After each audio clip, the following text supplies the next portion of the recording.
Welcome, everyone. Welcome to our session on the Bhagavad Gita called Energetically Speaking. So, today we are going to be continuing with the series called Archers of Discrimination.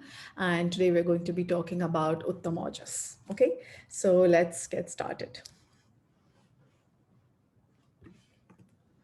Okay, so this is the seventh book study. So just wanted to also add that we are basically talking about two books. One main book here, which is God Talks with Arjuna by Paramhans Yogananda.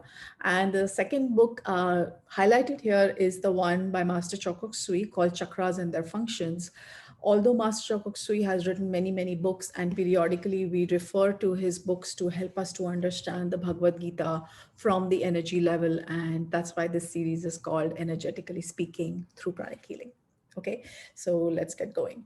So, who was Uttamojas? Uttamojas and Yudhamanyu were princes and brothers, as it says, from the royal clan of the Panchals. So, the Panchals, if you remember, if the word rings a bell, Panchal is the kingdom from which Panchali came, who is Draupadi. Draupadi is the wife of the Pandavas. Also, in one of our episodes, we talked about how Draupadi is the representation of Kundalini, and how when the Kundalini goes up through all the chakras, she vitalizes them, and then she finally reaches the Krishna consciousness. So that's in a different episode, but for now. So these two, beings, Yudhamanyu and Uttamojas, are designated bodyguards of Arjun. Arjun is the Manipur chakra, the fire element. So Yudhamanyu, it says here, was deployed on the left wheel of the chariot of Arjun, and Uttamajas was the protector of the right wheel. Again, if we have read the book Spiritual Essence of Man by Master Chokok Sui, there is a lot of description on which chakras are on the left and which chakras are on the right, and what the flow of energy is. So, especially for those of us who are doing pranic healing actively, it's a great book to read to understand the flow of energy. Okay, so the left and right does have a relevance. And like I said, you can read Spiritual Essence of Man by Master Chokok Sui to understand a little bit more about this. Okay, so later it says that they were asked to protect the rear of the chariot of Arjun. Now, again, going back to the allegory that we are using, is that the body is the chariot, and it is being occupied by us, the incarnated soul, and Krishna is our charioteer. Now, apart from Krishna, there are all these other beings that are also there to support us, to help us, to protect us. Okay, so what I found very interesting when I read this is that Uttamajas was posted as the protector of the right wheel. So again, if we refer the Archangel Meditation by Acharya Nona Castro, which we do on Saturdays, Indian Standard Time, 4 p.m. You may remember that she says that Archangel Michael is on our right. And Archangel Michael is also referred to as the Archangel for protection. So if we are seeking protection from something or someone, hopefully not someone, but from something, then we invoke to the Archangel Michael. So Uttamajas was posted as the right wheel of Arjun. Now, Arjun, like we said, is the Manipur chakra. So if you just think what is on the right, in terms of the pranic healing system, or just in terms of the physical body, what's on the right of the Manipur chakra is actually our liver. So the liver is where a lot of emotions are stored. The liver is also the storehouse for a lot of materials, which which help the body to build the blood, and the quality of the blood determines the immunity, and the immunity determines our health, and whether how often we are going to fall sick, and how often we are going to be able to resist any viruses or any other problems. Okay, so that's the right side for you. Okay, just going back a little bit into the stories, Uttamajas and Yudhamanyu were murdered by Ashwathama at midnight after the Kurukshetra war ended on the 18th day while they were sleeping in the Pandava camp. So Ashwathama was the son of Dronacharya. Ashwathama also represents latent desire. So if I just go back into the energetic interpretation, my energetic interpretation thus is that latent desire that remains within us is capable of destroying our protection, or our protectors, right? So what we need to be aware of is that any desire that we have in our system can at some point just sprout even after, and especially when we are sleeping. So, if you noticed, they were killed while they were sleeping. So of course, apart from the fact that they were, physically asleep, the idea also is that when we are not vigilant about ourselves, about what we are doing, then the chances of the latent desires to come up and to destroy the protection that we have built is always there. So if I even just take this in the context of, let's say, health, if we are not conscious of our health, if we are not aware of what harms our health, um, and we just kind of go to sleep over it, then there is a chance that ashwatthama, which is latent desire, can rise up and can destroy the health, so to say. Okay, so Uttam Ojas is, according to Paramhans Yogananda ji, he describes Uttam Ojas as vital celibacy. So vital celibacy, again, the right wheel of the chariot. And Lord Krishna is known as Brahmacharya. Now, all of us know that, well, all of us have read, I think, that Lord Krishna has, what was it, 16,000 gopis, and he was one with them. So Lord Krishna was somebody who is an avatar, and avatar is someone who practices oneness with God. Okay, and Lord Krishna also is considered to be someone who had mastered sexual energy. So if you go back to the book Existence of God by Master Choksui,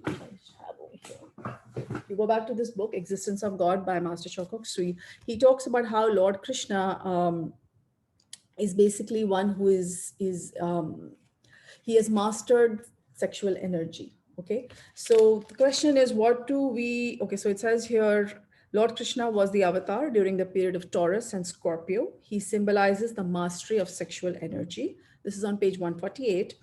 Transforming sexual energy into spiritual energy to achieve oneness with God or achieving God realization. The next paragraph says the word brahmacharya, which is literally understood as sexual celibacy, has a higher meaning. Acharya is one who practices. Brahman means God. Brahman Acharya means one who practices union with God by transforming sexual energy into spiritual energy. Okay, so now the question is, how do we do this, right? So before we do that, so Uttam Ojas is basically a form of transformation. So there are ways in which we can copy things, there are ways in which we can transform things, and there are ways in which we can combine things. So the beauty of transforming is that instead of destroying something, we are basically changing its nature to make it more useful, and to take us towards our goal. So how do we do that? So one is, of course, the attitude towards sex. So again, Lord Krishna, the transformation of sexual energy into spiritual energy, also is determined by our attitude towards sex. It is important to practice sex in moderation. And how we do this, particularly the way we have been doing it here, is by super brain yoga. So super brain yoga is the technique by which sexual energy is transmuted and taken up to the higher chakras, where it can help us to become more creative. If you read the book Super Brain Yoga by Dr. Glenn Mendoza, who is a disciple of Master Choa Sui, Master Glenn Mendoza describes how when Super Brain Yoga is introduced in schools, then what happens is that the children begin to become more focused. It becomes easier for the teachers to manage the students. They have tried this in America and in the US, where they used to have an issue of teenage pregnancies. They've also seen a decline in teenage pregnancies when the children have been exposed to Super Brain Yoga and when they're practicing Super Brain Yoga regularly. So Super Brain Yoga is something that we do here every day. And I would encourage you to teach Super Brain Yoga to your friends and family. The idea is that we use the sexual energy to take it up to the crown chakra, and there we use it for higher purposes. Now that doesn't mean that we don't participate in the sexual act. It just means that we conserve some of it for creativity, for higher creativity, and we conserve some of the sex energy for the purpose of having sex. Okay, so sexual activity is a normal human activity, and we should have a proper attitude towards it. So we'll be practicing Super Brain Yoga. Before that, let's just do some inner reflection. So the purpose of this entire series is to help us to reflect. So going back to the first shloka, which is Dhritarashtra Uvacha, which is the blind mind, Dharma Kshetre, Kurukshetre. So Kurukshetra is our body. Samaveta Yuyutsavaha. So assembled here in this Kurukshetra, who? The 100 Kauravas and the 5 Pandavas, what did they do today? Okay, so what I would like us to just do is to just spend a few minutes and let us think of our attitude towards vital celibacy, towards sex, towards moderation in sex. What do we feel about it? You know, do we think it's dirty? Do we think it's clean? Do we think it's necessary? Just our own personal reflection. This will basically help us to be aware of what is it we're trying to do and help us to reflect. So is there an attitude that we need to change? Okay, so we'll just have a few seconds of silence. Close your eyes.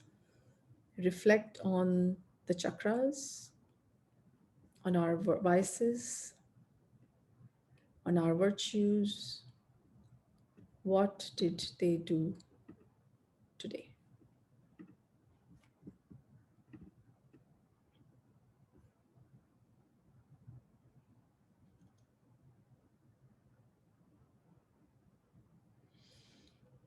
Okay, now we'll do Super Brain Yoga. So before we finish with that, we will just talk about the workshops of Master Chow Kok Sui. So over here, I've taken everybody up to understanding the Kriya Shakti workshop. Beyond that, we also have something called Sexual Alchemy, which is a much higher level course. And the purpose of that course is to help us to understand how to use the energy of the sex chakra to make us more creative and to make us more, intellectually powerful. Okay, so this is again the entire school of Master Chow Kok Sui, and it helps us to grow slowly in the spiritual path while also being aware of the material aspect and balancing all of it as we go along. Okay, so now we'll do Super Brain Yoga. So this is how it's done. We cross our arms in front of our chest. So keep your arms crossed like this. Connect the tongue to the palate. Let's hold our ears. So when we hold our ears, we need to make sure that the nails are facing out. Okay, and we need to face east or north. So you can face east, keep your feet shoulder width apart. And then what we're going to do is in this position, as we inhale, we are going to do a semi squat. Okay, so the way we do Super Brain Yoga is like this. We cross our arms in front of our chest, make sure your right hand is on top and connect the tongue to the palate. And as we inhale, we do a semi squat. So inhale, go down. 1, inhale, go down. 2, inhale, go down. 3, inhale, go down. 4, inhale, go down. 5, inhale, go down. 6, and the last one. Now let's be aware of our body. Let's be aware of the energy moving everywhere in the body. Let's be aware that this is the energy that we are going to now use for higher pursuits in life. So Paramahansa Yogananda ji says in his book, this is on page 71, he says that Uttam Ojas, or what is called vital celibacy, lends its power to the devotee to defeat the forces of temptation and the habits of debauchery, thus to free the life force, to be lifted up from gross pleasure to divine bliss. If this is too terse for you, just wanted to also add that it also helps children with improving concentration. In case your children are addicted to gadgets or are unable to concentrate, unable to study, then Super Brain Yoga is a great technique to help them improve their concentration and to focus more on building their life in a meaningful way than to just kind of fritter away time in this and that. So try to incorporate Super Brain Yoga into the routine of our children as soon as possible. And for those of us who are teachers or are running organizations, this is something that you can teach, you can conduct freely. Just one thing to keep in mind, that during the menstrual cycle, 2 days before, 2 days after, and during the menstrual cycle, we don't practice Super Brain Yoga. This has no religious connotations. It is simply because the energy coming out of the female body at that time is a little dirty. And this is a product that the body no longer requires. It's a waste product. So at that point, it is not a good idea to move that energy up to the upper chakras. So again, it's not a moral thing. It's just simply an energetic thing. And those of us who have done pranic healing, we know we can scan and we can check the quality of the energy and validate whatever Master Shakak has said. Okay. Let's be aware of our crown, our heart, and our hands. Let's bless ourselves. Let's bless everyone on the group. Let us all be aware of the vital celibacy within us. We were all born with ojas. We all glowed as babies.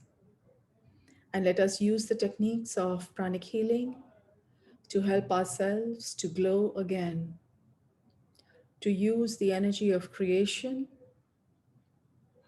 for higher purposes, and to also follow the middle path of taking care of our marital and conjugal obligations, and for using some of the energy to pursue spirituality. Let us bless everyone on the group.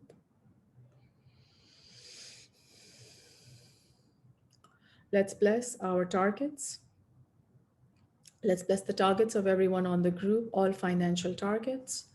May we be able to use our highly intellectualized, our brain power to help us to achieve financial targets. Let's be aware of our relationship targets. Let's be aware that we can use the energy of compassion, of love, of tenderness, and of kindness to repair relationships. Let's be aware of our health target. Let's use the energy to bless our health target and, of course, our spiritual targets. Let's be aware that as we draw the energy, the vital energy of the sex chakra, when we take it up to the crown, it will provide some level of illumination for our spiritual target and for most aspects of our life. Inhale and exhale. Let's also bless everyone affected by the COVID-19 virus, either directly or indirectly. Let us bless the world with protection, with creative thinking, for ways to overcome the pandemic. Let's bless everyone with courage.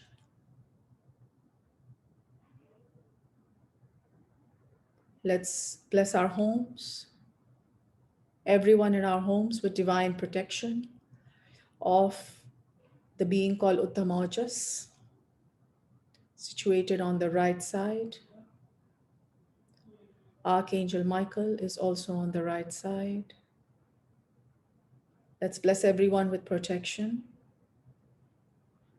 Inhale and exhale. Let's bless our workplace, our city, country, planet, and beyond. May humanity learn its lesson rapidly and properly. May the Buddha Kuan Yin extract, externalize, and raise to higher vibrations this pandemic out of the Earth's energy body. We thank you.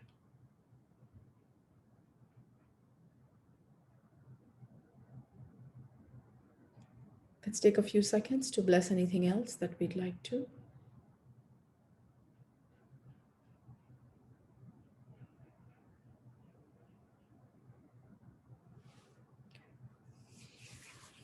Once you're done, let's open our eyes.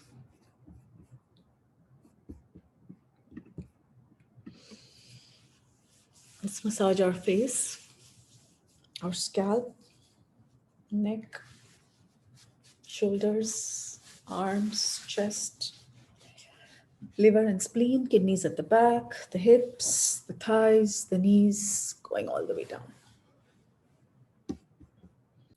So once we start doing super brain yoga, we need to do it 7 times.